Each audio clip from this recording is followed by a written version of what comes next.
Hey everyone, and welcome back to another episode of The Negotiation. I'm sure many of our listeners know at least one or two people living in China, perhaps family, friends, or even colleagues. For many of them, if they left China or were outside China when COVID hit, they had a long wait before being able to return. Some decided to take extended vacations and wait it out in a place like Bali. Some decided to relocate for good back to their home country, and others, like today's guest, have been itching to get back to China, and over the last few months, many have finally been able to. All of them having to quarantine for the 14-day minimum requirement. Today, we bring back the co-founder and CEO of WPIC Marketing and Technologies, Jacob Cooke, to tell us what it's like going back, going through quarantine, what has changed, what hasn't, how are they tracking everyone, and what we can look forward to in what has to be a very difficult time to try and predict what the future looks like for cross-border business, commerce, travel, and trade. Enjoy.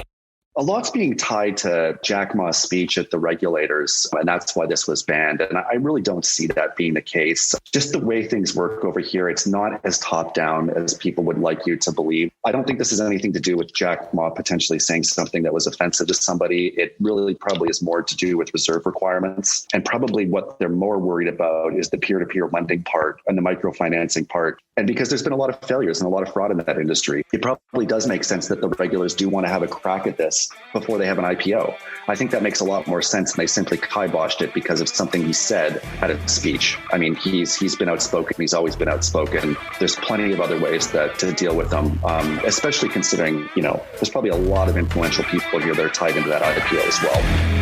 Home to over 4 billion people, the Asia-Pacific region boasts one of the most powerful consumer markets on the planet.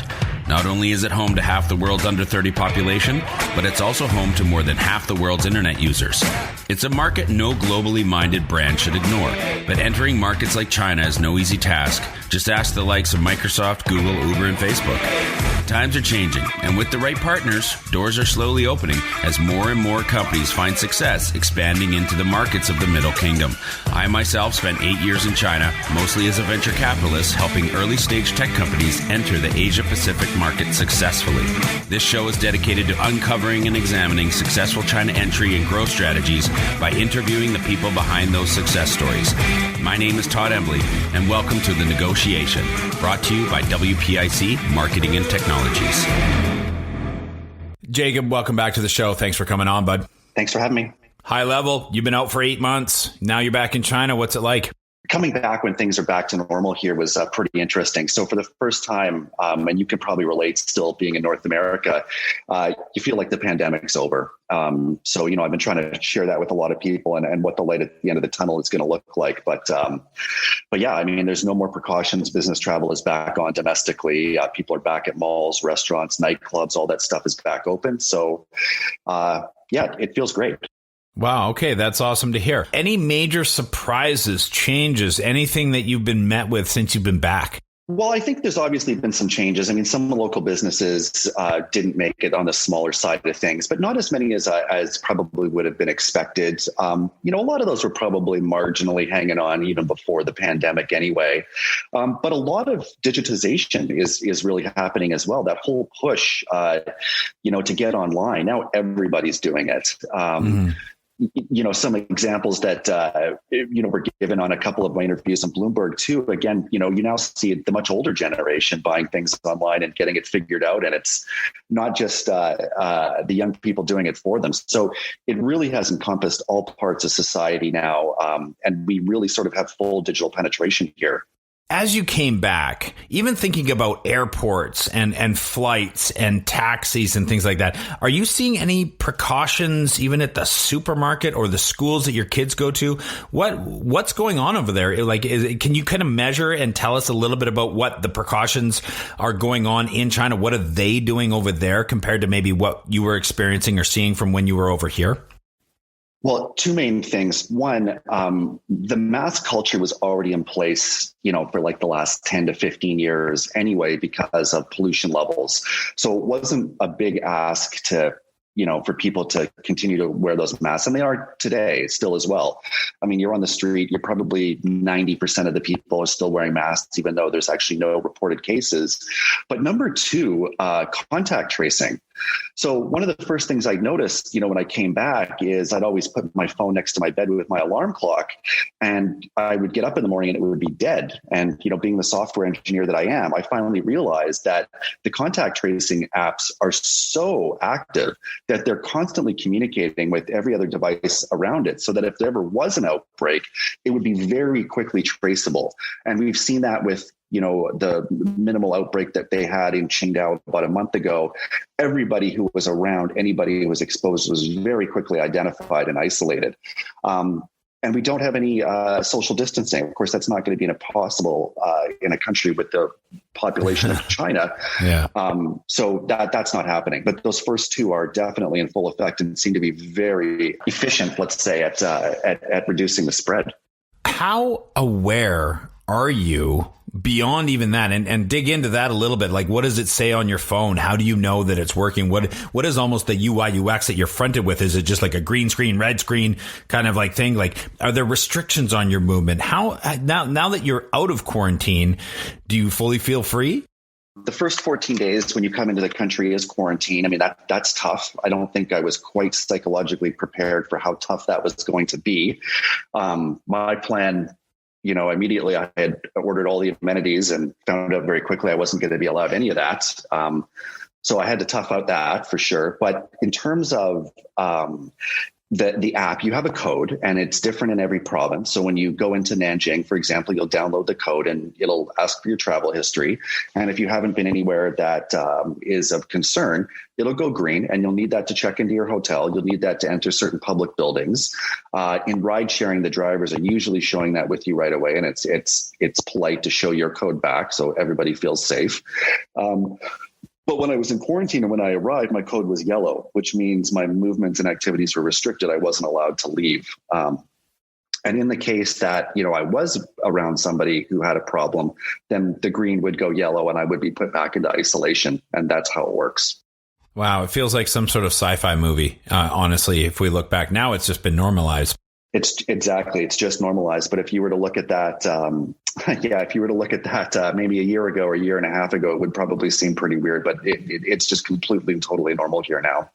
Okay. So that's discussing movement of people. What about movement of products? First of all, let's talk about purchasing behaviors. You're back at work. You're back in the fold. What about purchasing behaviors? What changes are you seeing? How has the way people have bought products, moved products changed at all?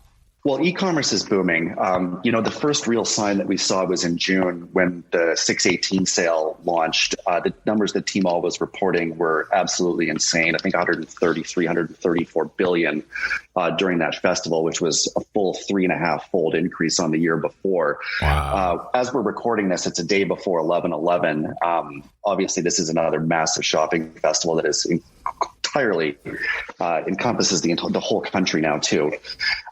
But people are back online. We saw also with the October holiday, the National Day holiday, that hundreds of millions of people traveled. So there really is pent up demand. And I've been trying to explain this to people in other countries that the light at the end of the tunnel is going to be a massive consumer boom because there just is pent up demand all over the world right now.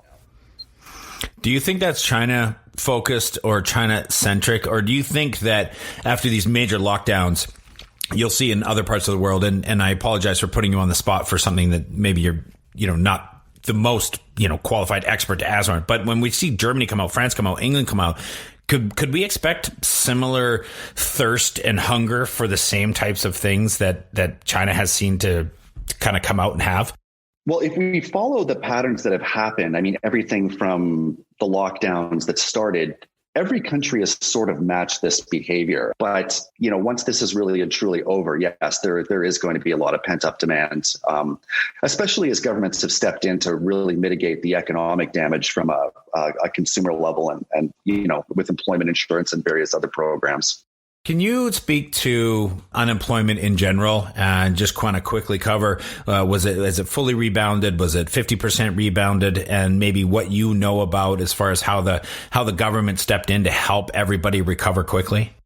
Quite a different approach to what we see happening in Canada, where I was riding out most of this. And probably in the States too, what we've seen is a lot of bailouts for companies. And that's actually not what happened here. Most of the companies were allowed to fail, but there was a lot more investment put into new companies and new ventures. So that funding became more available. So hiring is... we're booming internally, our organization. We're hiring almost, I think 6 or 7, almost a week right now here to deal with our growth and expansion. But we're seeing that a lot as well. I mean, the job ads that are out there, it's a pretty strong labor market here, certainly in the big cities. There's going to be transitions in manufacturing and especially industries that were dependent upon export markets. We hear a lot of reports that those are still suffering, but in terms of the growth, especially in like the technology, biomedical sectors, they're booming right now. Absolutely. Yeah, expand on that. I would love to hear more about what sectors are doing really well post-COVID here, and which aren't. Well, there definitely has been a change in consumer behavior. One of the things that we've seen actually hold through is people are spending now a lot more of their income taking care of themselves. So personal health, cooking at home, investing in their appliances, their kitchens. These are all things that are really booming right now. Not so much in terms of like the gyms and yoga studios, but as people go out and regain that confidence, that's probably going to happen a lot more. But home exercise equipment, the vitamins, the nutraceutical markets, all of these are way, way, way up over last year. As one of the hardest hit industries due to COVID, the travel sector, right? And you just did some travel. Has it completely bounced back, would you say? Well, the hotel that I stayed at, usually the Intercontinental in Nanjing, has now been booked up twice. I am having probably more difficulty booking flights and train tickets than I did before I left. So absolutely, it's back to pre-pandemic levels.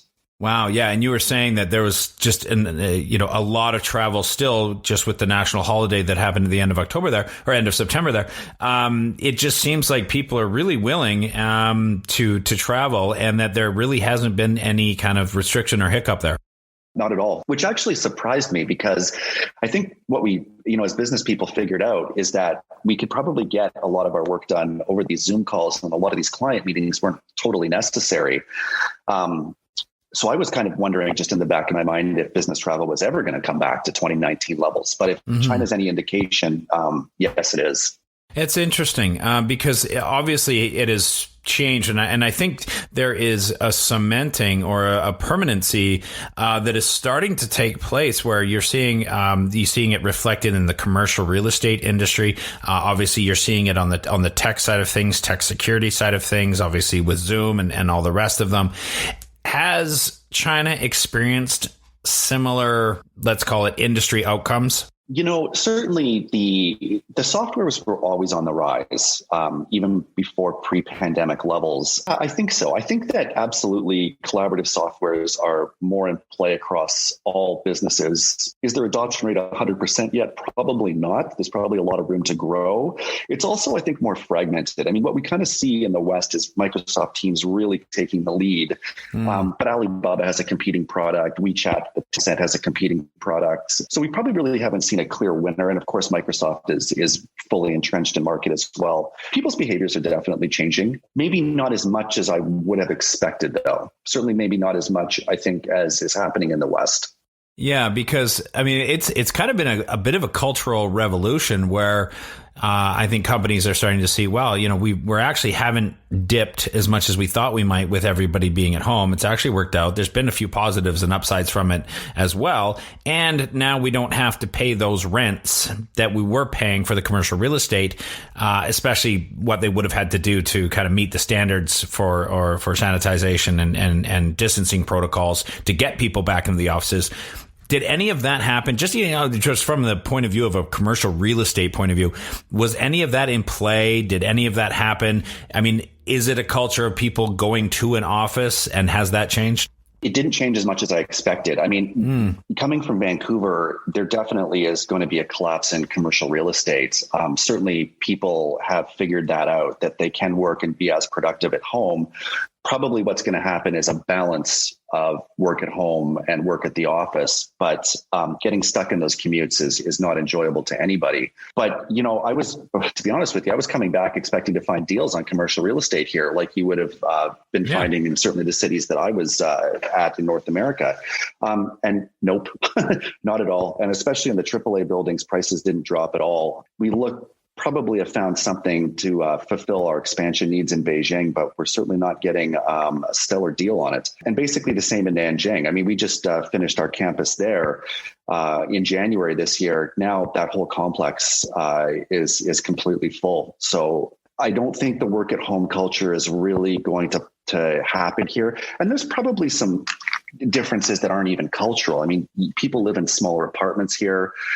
They live with more family members around. It's probably harder to get even just an office, whereas opposed to people that were living in the suburbs in a 5-bedroom house, it's not hard to carve out a space that could be potentially an even more productive office for people. So I think you got to look at that. And people also are moving. I mean, the condo market is collapsing in North America as well. People are moving out of apartments into homes, to accommodate these changes. So you're seeing that there. And, living in a house in China, there's just simply not the space for it.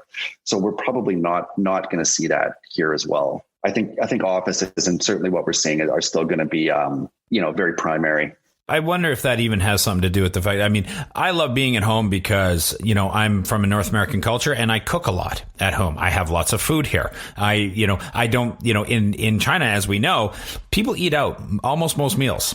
Right. So you're already having to leave your home to go eat anyway. You might as well just go and hang out at the office for a while as well. I think for those of you who are interested, looking forward a little bit, we actually have a podcast that we recorded and are in the process of releasing soon with Simon Zhao, where we talk about the housing bubble in its entirety. So for those of you interested in a podcast around the housing bubble in China, make sure you pay attention. We'll be releasing that one on The Negotiation very soon. Back to talking about what's going on in China. As we head into this kind of global holiday season, closing out 2020 and then moving towards Chinese New Year, what sort of economic performances are you expecting from China and their consumers? Well, I think we're seeing growth relatively in line with the government numbers. I think, there's so many data points out there that I think that the fudging the numbers and that sort of thing has really been put to bed. Cities especially. And I think, one of the stories that we've been obviously following for the last, couple of years is the growth really in third and fourth tier cities. But, 4 of the top richest cities now in terms of per capita income are in Jiangsu province. And that growth is really going to extend. I mean, even being out so long and the capital of Henan, Wuhan and these other cities, the growth is still just incredible. So there's still a lot of economic drivers, certainly in, for the next 3 to 5 years that are going to be able to support these growth numbers. But yeah, there's no reason not to doubt what's going on now. Some areas, real estate might be coming to a head, but again, I'll leave that for some of the other guests that are more qualified to speak on that. But in terms of the consumption patterns, and certainly online, the growth is good. We have an entirely new platform now that has eclipsed 100 billion in market capital in Pinduoduo. So we've really gone from 2 players to 3 players. And in that whole time, none of their individual GMV numbers have gone down. So it's been almost entirely incremental growth. And it's not to say that there won't be more that are coming into this sphere as well.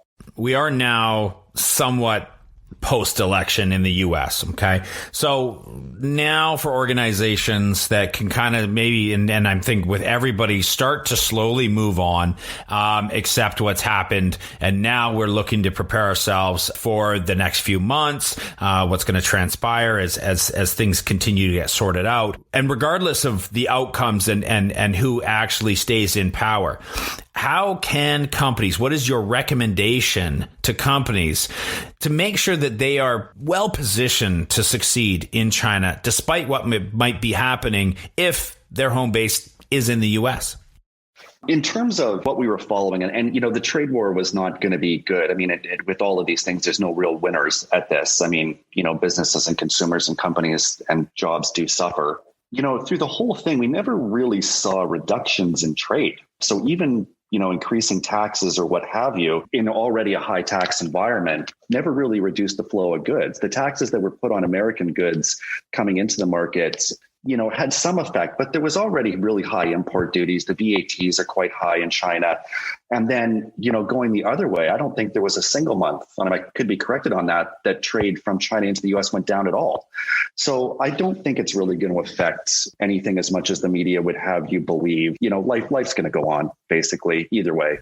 If you were all in, as a retailer, as a company, going to China, you should still be all in on going to China, correct? Well, absolutely. It's a ginormous market. And there's a lot of data. Yeah, I think one of the things you were asking me too before in that previous question was about the approach. Not only get all in, but understand, the market in its entirety.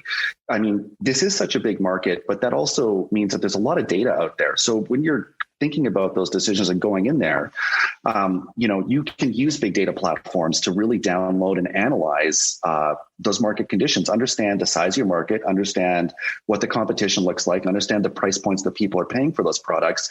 And if you found a really good niche that's going to work here, then it's going to go and it's going to work relatively quickly.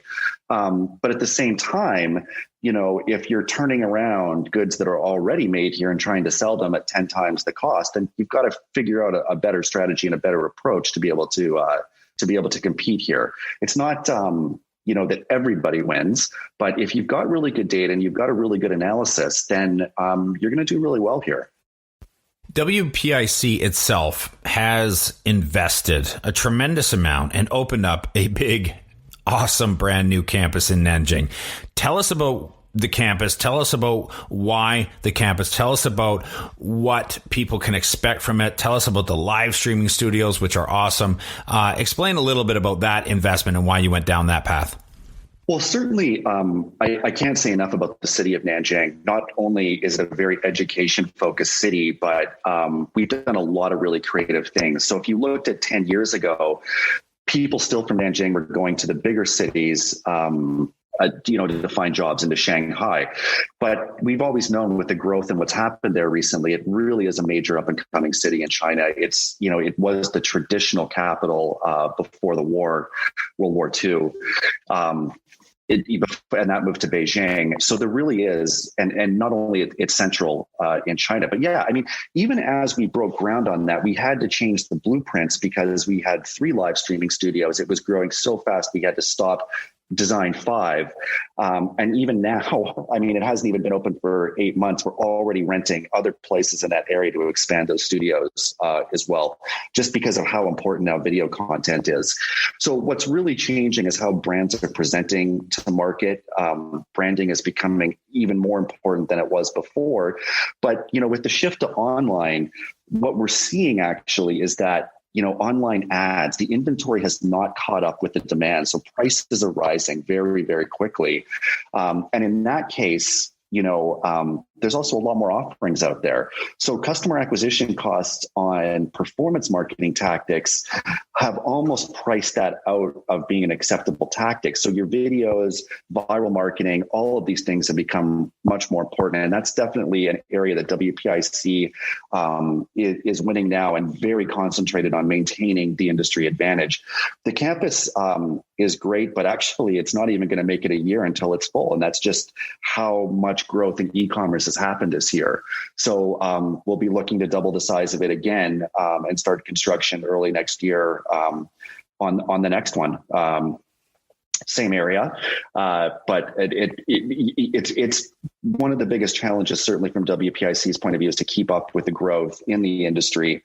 But we've had a great strategy of being able to attract that talent that's been at those big agencies in Shanghai and Beijing just by using our big data platform and scraping resumes. What we're doing is we're looking for people that went either to high school or university in Nanjing and then offering them jobs to come back. And that's working out really well because most of those people are getting kind of sick of living in those cities and the costs that are there, and are happy to come back and join, a really fast moving company, fast growing company. So a lot of these strategies have really worked out well for us. I mean, we're now, I think, one of the most desirable destinations as an employer in China, certainly for the people that have some connection to Nanjing, and getting people to relocate into the city is also been pretty easy. So the secret I know is out of the cat's out of the bag.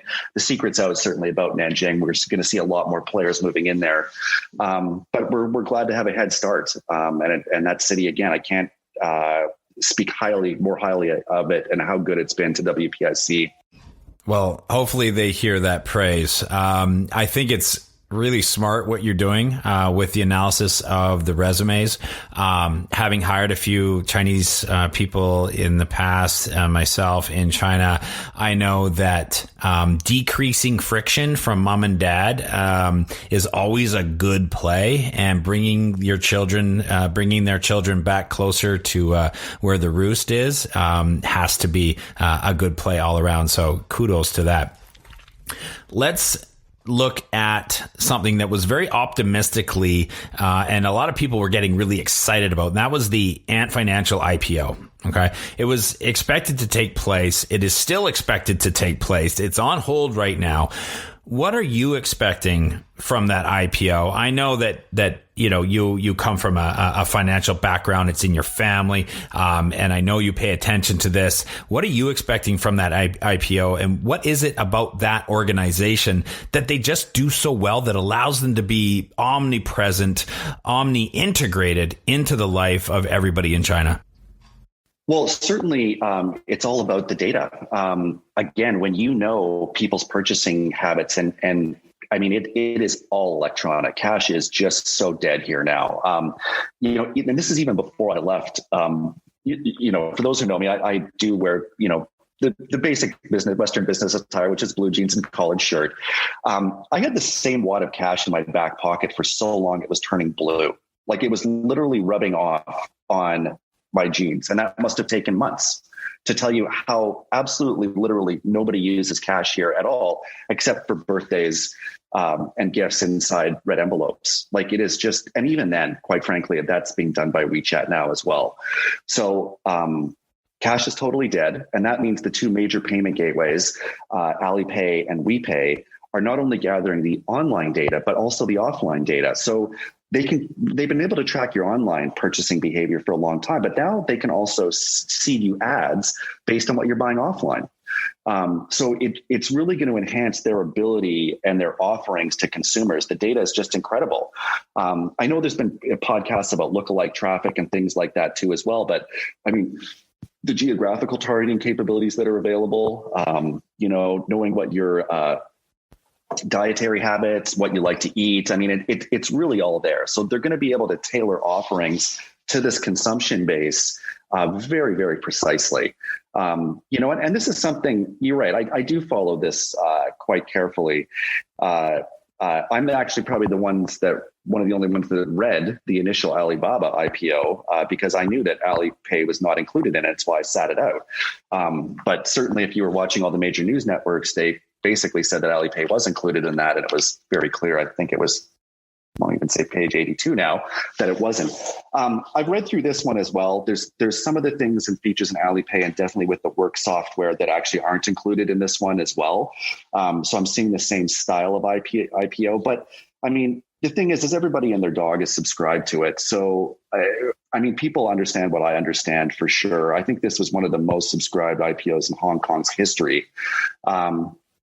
But again, a lot of misinformation in the media. I mean, people don't like to read these massive documents. They're not exciting for a lot of people. But a lot's in there. I mean, if people are going to read the prospectus, I think this one is something like 365 pages.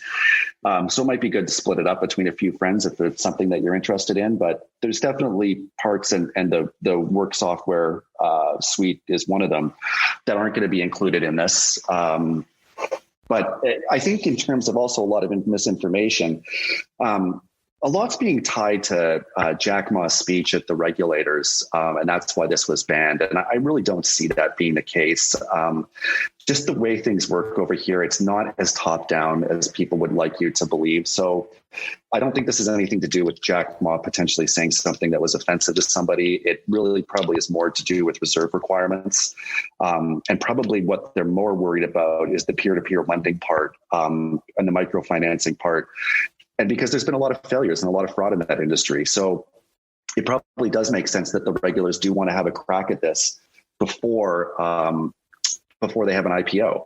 I think that makes a lot more sense than they simply kiboshed it because of something he said at a speech. I mean, he's been outspoken. He's always been outspoken. There's plenty of other ways to deal with them, especially considering, there's probably a lot of influential people here that are tied into that IPO as well. So I don't believe the media reports in terms of why that's been postponed. I think this will go ahead once the regulators can find out exactly what the reserve requirements should be for this company, because certainly they, as much as they want to say they're a tech company, when you're giving loans and you're facilitating these types of financing, I'm sorry, but you are a financial institution, despite what you say. You just are. So, and again, the biggest fraud, we're just like 3 or 4 years out of, the largest fraud in financial history here, which was all to do with peer-to-peer lending. So I would just let the regulators do their job, make sure the reserve requirements are met, make sure there's not going to be a huge collapse that would be a massive loss of face for everybody involved, including the regulators. And it'll probably go ahead. And at that point, read the prospectus very carefully. If there's still value and you can get in at a good pace, then you're going to get in on a very solid company. We're seeing Bitcoin hitting new highs again, obviously, even as we record this November 9th. I think we're clipping somewhere around $20,000 Canadian, and then, we saw PayPal come out and say that they are now going to be accepting Bitcoin or cryptocurrency as a payment, Bitcoin, I think only for now. Do you see that through, what was the temperature today of cryptocurrency in China? It's almost unavoidable that it has to come at some point. You would think that it would come through a financial institution like Ant Financial or their Alipay. Are you seeing anything on the ground with regards to cryptocurrency in China?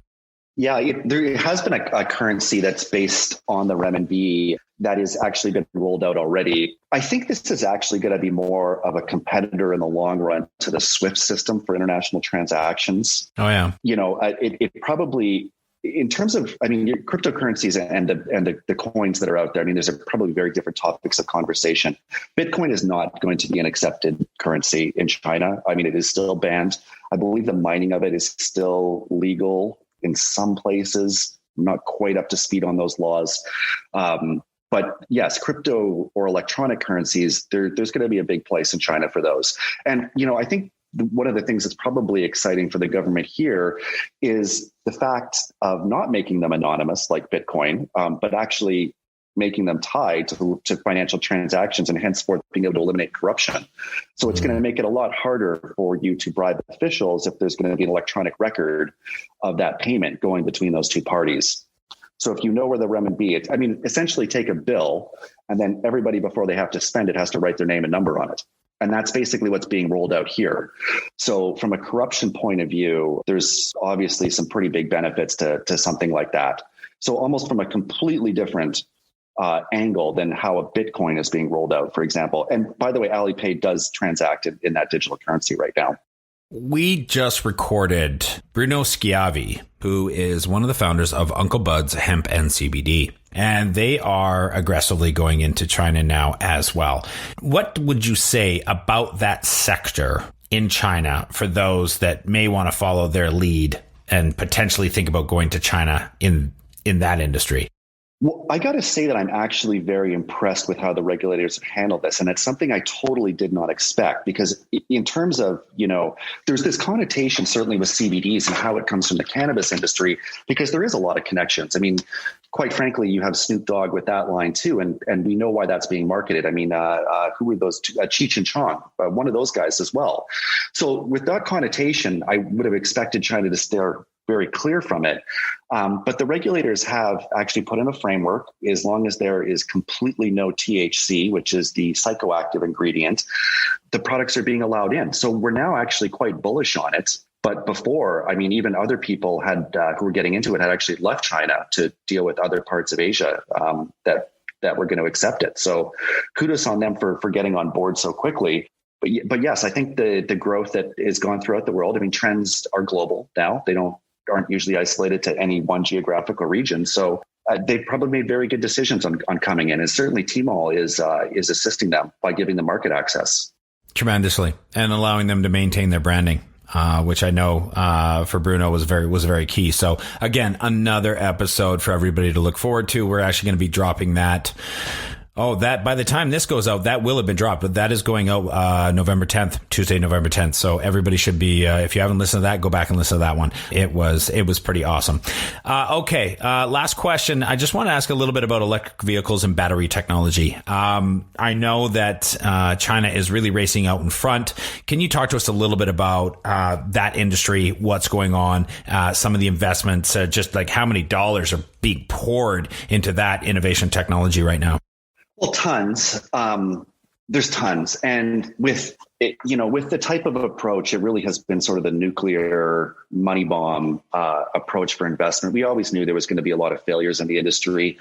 Some of them are probably ready to wrap up. But, when the government makes it 10 times easier to get a license plate for an electric car than a gas car, that transition was going to happen very quickly. I think Elon Musk sees it. He gets a lot of heat for making a lot of comments, but, he comes to China, he works with his Chinese colleagues. He sees a lot of the excitement and energy that I do working here on a daily basis. Really enjoyable bunch. Of course, you can't say that publicly, but it's exactly right. I mean, there's a lot of energy and a lot of excitement. The engineers are really on a purpose here. Regarding self-driving, we do see these cars around a lot of parts of Beijing. This is probably a tough part. You have, not a lot of clearly enforceable rules here on the road today. And then again, there's issues with 5G and the energy consumption and being able to roll that out. And was that really the right standard for self-driving cars in general? And that's not just going to be a problem in China. I think the whole world is starting to understand that now as well. I personally have my own takes on the standard probably not being the end all and be all of what everybody thought it was going to be. Increased processing power, not unloading as much of the computations to data centers as they probably thought, which is what the low latency comes in for. So I don't think they're taking the lead in self-driving. I think Tesla really, if you look at what they've done, I mean, all the cars are basically been equipped with data monitors, gathering information, simulating self-driving while people have actually been driving them for many, many years. They're going to be the clear industry winner once they decide to roll that out. I don't think there's any doubt about it. Just again, in sheer raw data terms. Awesome. Okay. Jacob Cooke, founder, CEO of WPIC Marketing Technologies. Thank you very much for coming on the show and giving us your quick take on what it's been like being back in China now after being back in Canada for 8 months, going through quarantine, giving us a lay of the land and a great look ahead. And may we all survive 11/11 here. Always great to talk to you, Todd. Thanks a lot. Growing a company is hard. Doing it in a foreign market? Exponentially so. The best piece of advice I can give you is not to do it alone.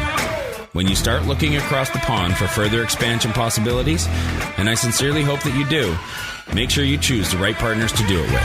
My good friends at WPIC Marketing and Technologies have almost 20 years of experience helping brands just like yours enter China.